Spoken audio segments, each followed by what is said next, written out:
Yeah, so our design is called WalletBoost. You can probably tell where the inspiration from the name came from. So sort of like our view with Blocknative is that, wallets are kind of sleeping giants in the supply chain here. Sort of after today, it's very clear that they're not sleeping giants here. Many angles that they're interested in getting in the game. So we've sort of had relationships with them for like a couple of years now. Some of your favorite wallets like switch to our gas estimator, time congestion, as well as user simulation services.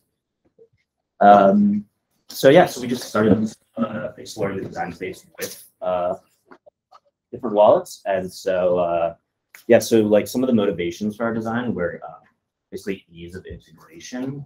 We think, well, this is more so from the wallets, like they don't want to touch a single thing on their screen. They optimize that, although it doesn't seem like it, pretty heavily. And so like they don't want any difference to the user experience, like it just should be seamless. And then the second thing is like we wanted something that wallets could just like plug and play. And so I think there's like a larger open question there of there's going to be a lot of these wallet-based OFAs, and so like how can different groups like Flashbots, Blocknative, anyone else working on it, like maybe craft an interface such that if they decide to switch between one, like it's super easy, just like points at maybe a different URL, and next thing you know, you're kind of operating in the same regime. And then also basically just like maximizing revenue for the users. But then on top of that, a lot of wallets are hurting. They don't really have great revenue streams, and so we wanted to provide a way for them to have input into how much revenue they would make from this. I think it's sort of going to become like a death by like a million cuts type of scenario where like the wallet wants to take a fee, users obviously need to, the relays want to, builders want to, so it's not clear how long wallets can take a fee out of this. And then as well, so our design like lets wallets set their percent that they would capture from this MEV. And we think that should compress to zero in the long run, like unless there's sort of a, you have like a MetaMask type scenario, or maybe hardware wallets where it's very high switching costs. But some of the smaller ones, we think like if they're charging 10%, then another wallet will try to undercut them and go with a lower fee. And so we think it'll hopefully balance out there, but we're not sure. And yeah, largely like we're just trying to experiment here. We sort of don't have a ton of research at Blocknative, and so we're very interested in like the insight that everyone has here on OFAs. So I'll get into like the differences between Walletshare and WalletBoost. It's a pretty similar thing, except we are like proposing some notion of like larger wallet agency, so they get more say. And so the idea for that is like the wallet can run a sidecar. And so that's like the big difference, I would say, between Walletshare and WalletBoost is in Walletshare, if there's a trusted matchmaker or a couple or a few or whatever, we think wallets are very interested in running their own matchmaker. And then basically the next difference is we didn't have really a notion of differential privacy. It was sort of like hard-coded subset information for swaps, but we think that's really interesting advancement there. And then the last difference is that we don't, like at the end of an auction period in WalletBoost, we just, WalletBoost, like this WalletBoost node sends the winning bid to a builder, whereas I think Walletshare just continuously streams a bunch of different ones. So those are the main differences. Some like, and then also on top of that, we basically have like a permissioned searcher set is how we're imagining this, like that wallets would basically have to curate, but maybe like there's input from the community, like sort of we thought an initial sort of POC approach for this would be like, only using searchers that send to like over 20 builders, I guess, type of like metric for, like increasing builder diversity. We eventually would want that to be permissionless, but it's sort of unclear how we would do that. And sort of like one of the big open questions we have is like, how do we avoid sort of this like Arbitrum sequencer type of ordeal with these wallet nodes? Like if, searchers can sort of get like 10 milliseconds edge on, a newest update from this like wallet node, then they're probably going to co-locate. They're probably also going to spam. So that's one thing we're actively considering. Yeah, and I think that's like basically it. Cool. Yeah, think about it. You're gonna drop box. No boxes, no boxes. Cool. Yeah, I think there's like tons of like in the the questions from the last round, there's a lot of things that come up, like if wallets have more agency. I think it's even if they do use a permission searcher set, like why wouldn't they just build their own in-house searcher backrun? I think we're seeing that on like Cosmos. A lot of validators are starting to build backrunning into their clients. So, it cuts latency. So that seems like a natural step for wallets to take. So that's something we're thinking about. You mean Skip, or do you mean something else? Yeah, Skip. Yeah. I think specifically osmosis. Yeah. You went through the differences really fast. Can you just high level repeat what you just said on the main differences? I got like the wallets matchmaker here. Yes. Do you have the virtual privacy built in, or? No, we don't, but it's something we would definitely be interested in. And did you go through like the whole flow from the user's perspective from the start? Yes, boxes. Yeah. Sure. Yeah. Yeah, you can I think- load it on the laptop. Yeah. I have a hack MD actually. We start the auction at the unsigned transaction. That's also a slight difference. And so once we get the unsigned transaction, we sort of start the auction. As well as like publish the auction. And so that's where we reveal a small subset of the swap that the user is going for. Initially, we're focused on swaps. That's sort of where the majority of this is. And sort of interested in taking like a crawl walk run approach here. Yeah, so we publish the auction with like some subset of the unsigned transaction. From there, we accept in new bids. After that auction period is over, we stop the auction, pick the highest bid. And we get the signed transaction for the second half of the bundle. And then from there, the WalletBoost node sends that to the builder, a set of builders. So I think you guys said you leave this up to the wallet, but just to clarify, how do you stop the like winning bidder from mistake, like not executing the transaction or not making the payment or something like that?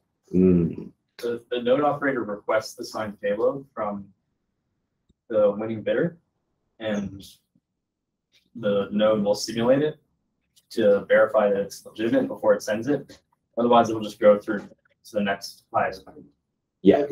But so even then, something that we thought about before is so you have bids as bundles aren't actually all the same in that what happens during execution, obviously, like different bundles react differently to different changes to state that precede them.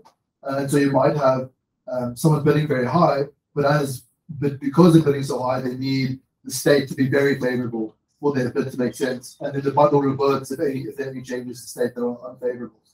And that makes sense from a socialist perspective, but you might want to disincentivize something. Does that make this my question? Yeah, I think so. I mean, yeah, I think it's talking about like how do you think you can disincentivize that? Yeah. Well, I mean, the current the MEV share approach is to not have the execution be super selective, but have like multiple bundles selected. Right. You could do it with maybe like reputation scores or something along those lines. Maybe you want to have some sort of like slashing mechanism. I think there's a bunch of ways of doing it. Each have their own drawbacks. Right. I was just curious what your thoughts. Totally, yeah. I mean, I think at first we would probably just, instead of taking one bundle, we would take like the top and then send all of those instead. And so most builders' bundle merging algorithm would just prioritize the top profit there. I think if you did that, you might have some issue with one guy just spamming to end the same bundle. Right. I'm not trying to bully you. It's an interesting question to me. Yeah, no, totally. I mean, well, that's why we're also focused on like a permission set at first. Yeah, There's probably lots of things we haven't thought about. So this kind of gives us like some type of control. So Definitely. Good question. We'll have better answers. How does are there economics for a mobile wallet? How would the economics work for For a mobile wallet? Yeah. Oh, that's a good versus like a desktop wallet. Or either that answer is fine too, I guess. I feel like the economics might be slightly better for a mobile user versus the desktop user. Whatever the answer is. Okay, that's interesting. I don't know. I haven't thought about mobile versus desktop. I think like our thought was like the wallet sort of sets like a fee it expects, and then so like when we do the simulation, we guarantee that the wallet sort of gets that fee back. But we I mean, mobile users probably have a big percentage. Well, okay. Yeah. I That sounds guess, more sophisticated. I guess the way we're viewing it is that agnostic, it's just a transaction that searcher sees and they don't care where it came from and they'll bid or not bid. Okay. That makes sense. You mean from a UI perspective? If I have a wallet, how much do I get paid? If I'm deploying a wallet and my users make me fees, how much do I get paid? right, you would like get to pick the fee, but sort of the idea is like So the fee is additive? subtractive from the total net. So it's like an add-on fee? Yeah. Yes. Yeah, out of the total extracted bill value. It's like they wouldn't get paid anything if there was no net. Yeah. No, I'm saying, does the user, wait, who pays the fee? All right, really basic. Yeah, like I guess sort of the searcher since they're extracting the value. Okay, like what would be like an estimate for how much fee would be paid as their value? Oh, right. Not sure. If I do this, what do I get? Right, That's right. like my question. That's like you don't know until the auction goes through, and then on your UI you select your fee as a user going backwards. Like that would be like for instance here, choosing a wallet that has that feature. Because basically you might be sponsoring Okay. that. So like if a wallet integrates this, they don't get money. So if the wallet integrates this, you can like basically recuperate some of the money and then decide whether they want to share, how they share it. Let's pretend they want to share nothing. If they want Yep. to share nothing, they can. How much would they make? Yeah, then it gets back to like, it depends on their order flow, right? And how valuable.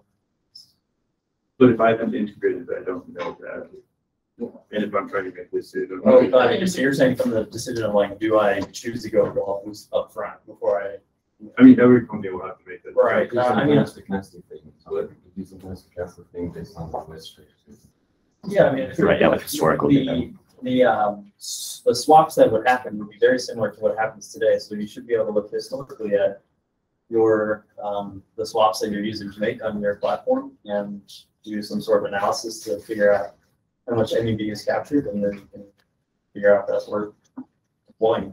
Okay. That's how it comes up. I would guess that might be a B sales strategy, but I think I get it. Sure. Yeah, fair enough. How do you guys see payments from like back with consumer parties involved? Is it just included in bundle or something? Yeah, included in the bundle. Yeah, like it would be done on the searcher's behalf, and so they would sort of get some like settings from the WalletBoost that it's like participating in like when it starts the WebSocket connection. Okay, then let's check on that in In figuring the out summary, how yeah. big the bid actually is. Right.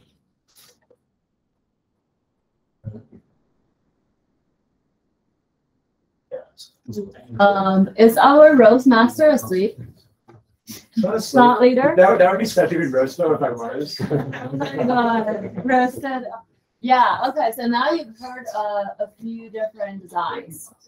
Okay, can you be mean and roast the designs? Yeah, so I think my meanest thing is that it seems like and this is mostly mean to like me and Uniswap, is that like all this shouldn't be happening, right? Like the idea that users are creating transactions that creates so much MEV that it's worth creating a whole infrastructure in order to barter about how to get it back to them. It's like mostly just like don't do that, right? And so I think like I guess one question is, am I right that most of this MEV that we're talking about users creating is DEX, is DEX trades? Yeah, I think it's something like 80%. I think I saw in that Frontier Top Tech post on LFAs. Yeah, Right. So I think just DEXs should be designed better probably so that this doesn't have that. that'd be cool if you could do that. We need a thought leader to take this to the future. Right. Well, Dan, before you design a better DEX, okay, now which one what do you think of the existing designs that has been proposed? Yeah, I think it's all very interesting. I feel like I don't understand well enough. How much are you leaking by like just the fact of the trade as opposed to the ability to trade against it?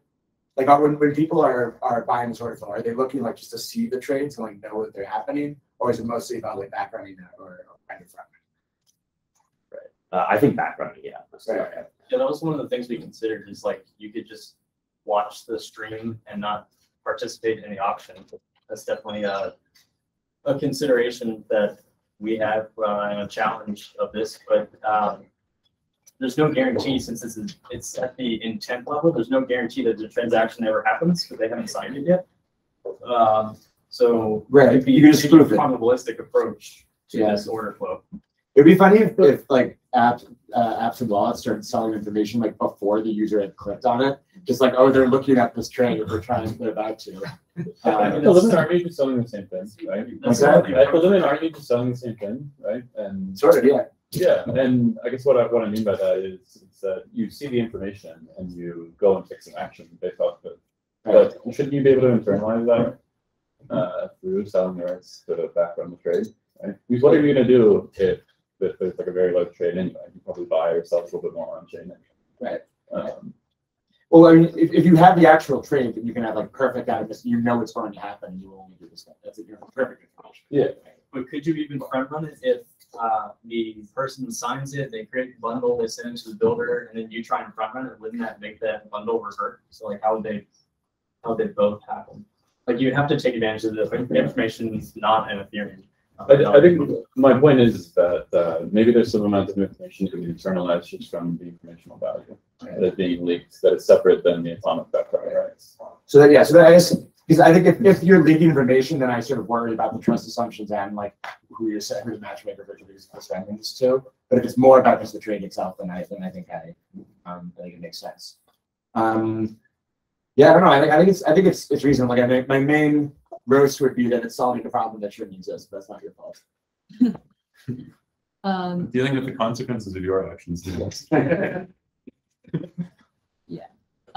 Question for Dan and Robert. Okay. So, is there a world of WalletBoost and Walletshare? Or MEV-boost. Yeah. And how does that work? If compatibility. Yeah, I don't know. I think we have to like move up an abstraction layer in the interface potentially and create some type of like modularity that we could, whoever's implementing, whoever's integrating this can sort of have the optionality of choosing between them, or maybe future ones, I think is a potential thing. Another thing is maybe we just like help contribute to the matchmaker code base and like sort of test out this other idea of like, get a couple wallets to run a matchmaker that, they run as opposed to like using the, Flashbots matchmaker. Just two basic ideas. And I think like in the abstract sense, both WalletBoost and Walletshare are just who are you sharing information with, what information are you sharing, and what's the rules of the auction? Like these three things. Maybe there's a fourth thing. I haven't thought about it too hard. And I think then it's a choice of who is also running the software too. Maybe that's the fourth thing. And having like a standardized set of APIs and a way to think about this and sort of centralized research and an open collective makes sense. So yeah, there's a world where they're the same thing. It's just that configurable software run by different parties and different parameters. Totally, yeah. And I think like if we were to like experiment with having wallets running a matchmaker, it would probably be important to have like some type of like interface that they could set the privacy for the user, because I think that could be a pain point. Is like users, like it would be interesting seeing a user like select how much information they want to reveal like at the Uniswap UI. Yeah, do you think Walletshare will let the user set all those parameters on privacy, or with the wallet, or both? I think the answer is like whoever wants to. Yeah. Right?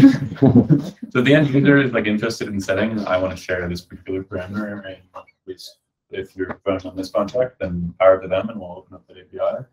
Otherwise, we'll let the order flow originator, like the wallet, do it. Otherwise, we'll try to have sensible defaults. Anywhere within the supply chain that wants. Show of hands, self-trolling. Anyone in this room actually would never run a matchmaker? Okay, researchers doesn't count. Okay. Anyone NPMs too. Sorry, data scientists. Anyone actually think that what you do today may give you an edge running in a matchmaker or make sense?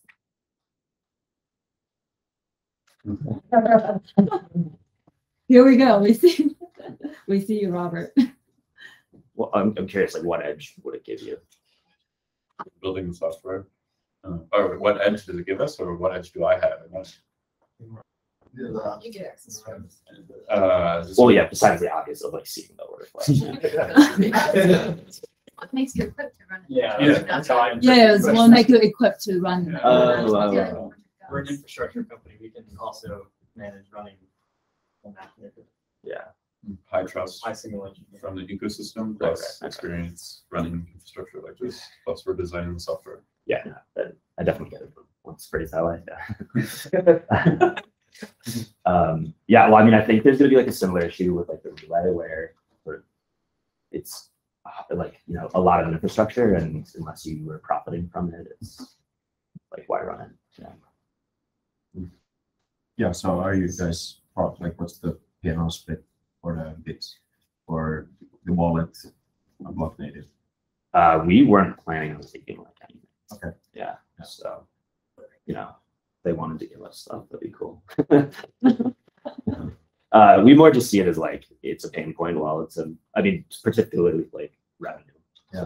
A lot of wallets are hurting, so it's cool area to experiment. I still have a question about relaying. Like, why should I run a relay? Just because I would like to help the network, right? To validate some stuff. Yeah. We need to find the role that actually makes people care about fairness. Will actually take a chance to run smart traffic. Do you comment all your stuff too, or do you just single transaction things? Yeah, it's single transaction. Oh, I forgot. You're from Rook. I was looking for someone to do a quick TLDR 5 minutes of the Rook, but I forgot you were in the room. Sorry.